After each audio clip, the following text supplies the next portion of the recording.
Македонското судство и натаму останува темна точка во земјава и ги става граѓаните на маки. Бројот на поднесени представки годинава најмногу се однесуваат на судската власт. Како што констатира народниот правобранител, тие за разлика од претходната година се двојно зголемени. Во 2018 биле поднесени дури 947 представки за работата на судовите и по повеќе од 2 децении се уште има проблем со стечајот, но и со денационализацијата. Народниот правобранител примил повеќе од 300 представки за стечајот на ОХИС, сите поднесени од поранешни вработени во некогашната фирма. Од канцеларијата на народниот правобранител велат дека нема позитивна промена ниту во ефикасноста на јавното обвинителство. Долгото траење на постапките е основен проблем за кој се бара заштита, а голем е и бројот на представки во кои граѓаните изразуваат незадоволство од судските одлуки, за кои смета дека се донесени пристрасно, селективно, под притисок и политичка мотивираност.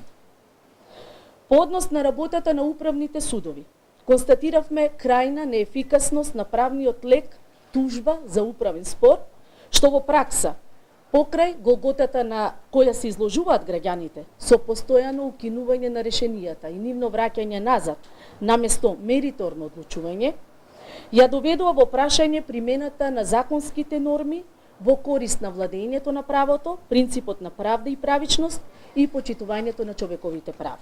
Граѓаните се жалат и на потрошувачките права и другите права, како што се работниот однос и социјалните права. За околу 60% е зголемен бројот на представки во врска со правата од работен однос. Во оваа област констатиравме дека продолжува праксата на партиски реваншизам после спроведување на било кои избори, што особено беше видливо во сферата на образованието и детската заштита, како при изборот на кандидати за вработување, така и при трансформацијата на работниот однос од определено на неопределено време на вработените и во однос на продолжување на договорите за работа.